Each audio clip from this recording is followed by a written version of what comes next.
Welcome to Pickleball Therapy, the podcast dedicated to your pickleball improvement and your mental sanity. That's why it's called Pickleball Therapy.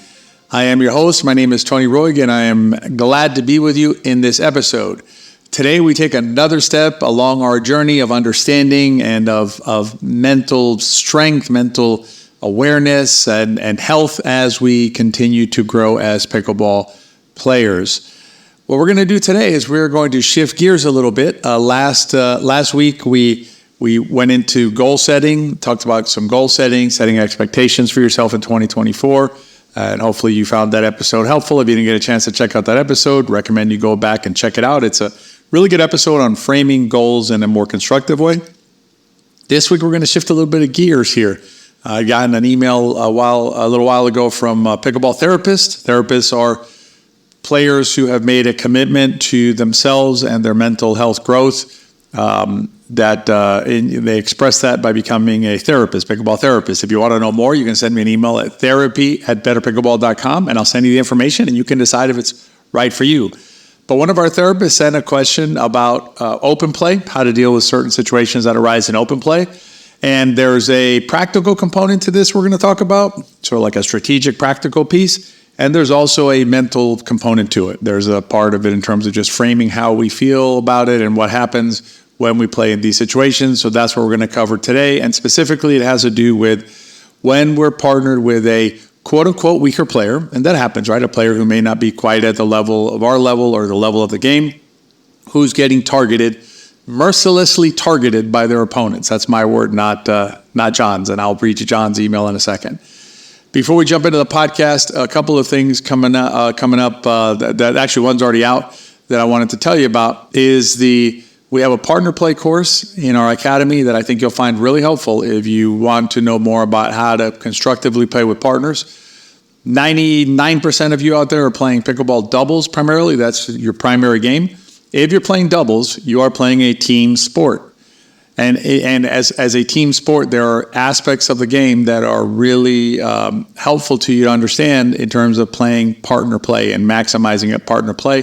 Since that's what we're dealing with today, I wanted to make sure you knew that we had an entire course dedicated to that subject. It's a very good course. It's gotten a lot of good feedback from players who have benefited from hearing the concepts that are in that course. So check that out at the Better Pickleball Academy. You'll go to betterpickleball.com, and I'll put a link in the show notes as well.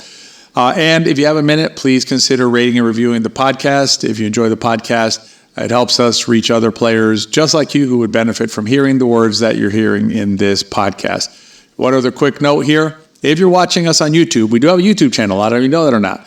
But we have a YouTube channel. It's called the same thing, Pickleball Therapy. So you go to YouTube, you type in Pickleball Therapy. You'll see my face on there.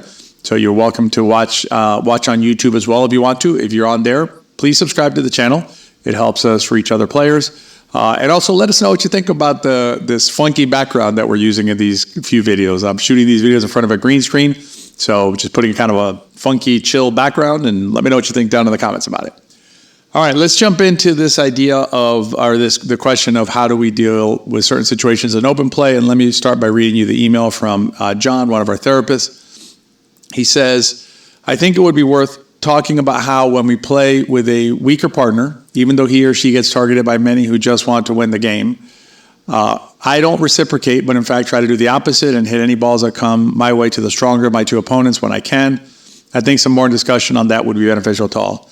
So John, thanks for the question, and thanks also for being mindful of when you're playing a partner or against opponents who may be have an imbalance in their ability. One thing I would note here is be careful about over targeting the strong player too, right? So you got to kind of balance it out. If you're playing with an imbalanced team, you want to make sure that both of them get to play. Both players get to play. So sometimes what we can do is we can overcompensate the other way, and I've done it myself, where you're like you don't want a player to feel bad, so you end up hitting all the balls to the other player, and then the player who is the weaker player doesn't get to play either. So kind of balance it out a little bit. But let's talk about some ideas when you're dealing in open play, when you're playing in an imbalanced situation and your partner is getting targeted. I'm going to start with some practical advice I'll give you here. Made some 3 different notes that I wanted to share with you in terms of practical advice, practical things that you can do to play in a situation where there's a heavy imbalance and your partner is getting targeted. Number one is avoid targeting yourself. Now, we just talked about that a little bit, and John mentioned that in his email. That's something he doesn't do. It's easy to fall into that trap, right? Where you're in a game, the score gets a little tight, 7-6 or something like that, and you say, okay, I'm going to just I'm going to start targeting the weaker player because that's easier point, right? You got to do a little soul searching and think through a little bit in terms of what is it that you're trying to accomplish out there. What are you trying to do? If you're trying to win the game, then target away. And I will say this: if you're playing in a competitive setting, tournament, a round robin where it's competitive, everybody understands this is a competition, money ball, things like that, league, targeting is perfectly fine. Okay, so targeting in and of itself is not a bad thing. Targeting sometimes not only is a okay thing, you should target, right? If it's strategically correct to do in a competitive setting. I will tell you that when I play tournaments, I will target. And I will tell my partner or suggest to my partner as our strategy that we target. We jokingly say sometimes when we're targeting one player over another in that kind of competitive setting, the saying is basically what we say is if the player who we're not targeting, right, if the stronger player hits anything other than a serve or return a serve, then we made a mistake. So again, targeting in that context is fine. This question deals specifically with open play. In an open play situation, we do not advise targeting. We think it's not good for the game. It's not good for anybody on the court. And it's frankly not good for the targeter, for the player doing the targeting, because you're not getting the most out of that time that you have on the court. We all have a limited number of games that we're going to play in our lives. Let's make the most out of it. So avoid targeting yourself when you're in these situations. And then another practical piece of advice is make it harder for your opponents to target your partner. There's a couple of things you can do. The main thing is this. The main thing is you can hit shots to places that makes it harder for them to be targeted. And what I mean by that is let's say you're hitting your return of serve. If you hit your return of serve to a spot that is diagonal or cross court from the partner that you want to protect, you're making it easier for your opponents to hit to that player, right? Because players love hitting their third shots cross court, diagonal, right? They love that shot. They like dinking diagonal too. They like it more than dinking straight. So if you can put balls in front of the quote unquote weaker player, right? The targeted player. By in front of them, I mean so that the ball has to be hit directly towards them. You're making it harder for your opponents to target that player with dinks and with third shots and things like that. Now, they could speed the ball up to them potentially, and if the player doesn't know how to get out of the way, that's problematic. But it is a way to try and funnel balls in your direction by hitting balls diagonal to you. So putting balls that are cross court to you, inviting your opponents to hit balls into that spot, into diagonal spot. Another thing that you can do is you can put yourself in the position that your opponents are trying to target. By position, I mean the place on the court. More often than not, players are enamored with the left side of the court up at the Nabali zone, right? So the odd side of the court up by the Nabali zone, which is the right-handed backhand of the player on the left's right-handed backhand, right? If there's a right-handed player, that's the preferred spot on the court for a lot of players at a lot of levels. They'll hit that spot mercilessly again and again and again. So if you want to protect somebody, protect a player, what you do is you put yourself there. Now that does require some knowledge of stacking, right? Because if you're in a situation where you would normally be on the right and your partner would be on the left and you want to protect that player, you're going to need to get over to the left side to cover that area of the court that players favor, making it more uncomfortable for your opponents to then hit to the weaker player. So those are a couple of things that you can, one is advice for you not to target. And then there's two things that advice there in terms of taking the ball off of your weaker player's paddle sometimes, or taking some stress off of them by hitting balls in front of them, so that forcing your opponents to try and hit direct to the player, straight to the player as opposed to diagonal. And then the other thing is putting yourself in the position that is favored by your opponents, the place they want to hit the ball. And then another piece of advice when you're playing with a weaker player to make the game more competitive is you would then take more chances when you have the ball in front of you. So whenever you have a chance at the ball, you may need to be a little bit more aggressive, a little bit more, open up the game a little more for yourself, take more chances, because you're only going to get so many touches on the ball. You know that you're only going to get, to touch every one out of every 5 balls or 6 balls or 4 balls, whatever it is. And so when you get that opportunity, you're probably going to have to try and do something with it in order to give yourself the best chance in the rally. So that's another thing that you can do from a practical standpoint. From a mental standpoint, right, when you're in these situations, let me give you 3 tips in that area. Number 1 is managing expectations, right? You just need to manage the expectations when you're in these situations. Understand what's going on in the court, what's going on in the game, and manage your expectations in that situation. Understand that you're obviously at a disadvantage if your opponents decide to heavily target your partner, and your partner is in fact there's a significant imbalance on the court. Not realistic to expect that you're going to succeed in that game, right? And even if winning and losing isn't your main metric, right, as we talk about in this podcast, then at back of your mind, you're still you still want to win. I get that. So you're going to have to manage expectations when you're in the situations. Before I forget, there is one more practical tip I'm going to give you in a second. So let's get through more mental. I'm going to give you one more practical tip. So managing expectations is important.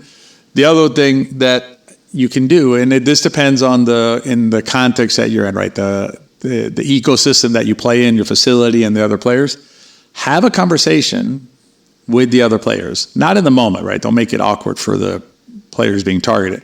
But if you're one of the better players in that facility, right, and that I assume you are, if your partner is the one getting targeted in these situations, have a conversation with your peers, right, with the other players that are at your level, and have an understanding that you're not going to freeze the player out, right? You're not going to not hit to that player, but that you're going to play a more balanced game, right? You're going to try and direct some balls to the better players when they're opposite you, and then give some balls to the weaker player to get them involved in the game, but not targeting the weaker player. That's a conversation you can have as long as the ecosystem supports it. It's a friendly ecosystem. Everybody understands each other. Have that conversation, off the court, perhaps even before or after the session, just to have a conversation about what to expect in terms of targeting.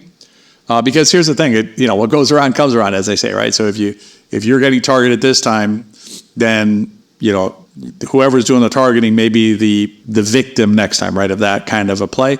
So it helps everybody out, and it helps the new player or the weaker player feel more confident and get better. And listen, at the end of the day, we want to enjoy the game, but we also want to let other players enjoy the game as well. It also, just from a selfish standpoint, you want other players to be able to get better because it helps you, right? You get more players to play against who are better and can push you. So, that's a more positive environment for everybody. And then the other thing that you need to be really conscientious of when you're playing in a heavily imbalanced situation is being extra supportive. And what I mean by this is, generally speaking, the weaker player is going to know that they're the weaker player, right? They're going to know that they're it's kind of like the old Sesame Street thing where you have the 4 objects and then which doesn't fit in this situation. A lot of times a weaker player is aware that they don't exactly fit on the court in that situation. And so they're going to be particularly sensitive potentially to any negative feedback that they may perceive. Even if you're not giving it to them, they may perceive negative feedback. So try and be extra careful with your shoulders, your head moving and things like that when the mistakes happen, because you expect them to happen, right? And one recommendation there would be to really make sure you turn towards your partner in that situation. In other words, turn towards the middle after every rally, make eye contact, tap paddles, smile, whatever works for you, but do something to let them know that everything's going to be A-okay, and not to, and certainly, to try and avoid the possibility that they're going to think that you're upset or, disappointed in them somehow. Let me give you one more. Those are 3 mental sides. Let me give you one more practical tip, which is this.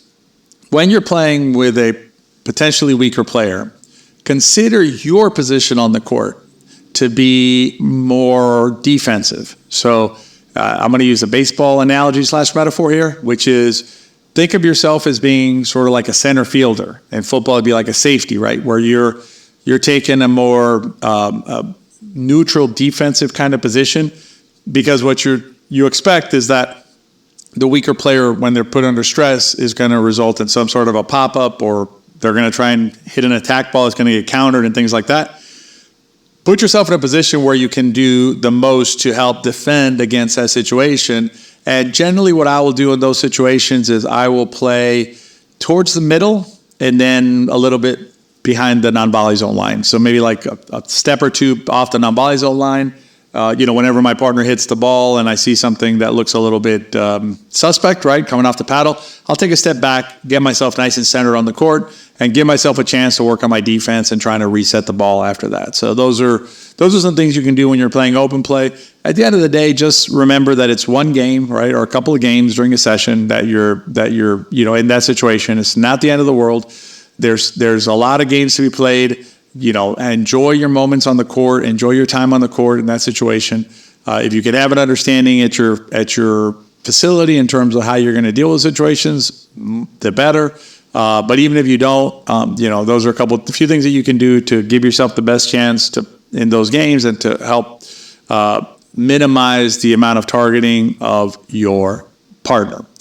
So hopefully those tips will help you in open play. And it's just another step along our understanding, our thinking about the game, our application of sound concepts, sound ideas when we're out there playing this awesome sport of pickleball. As always, if you enjoyed the podcast, please share with your friends.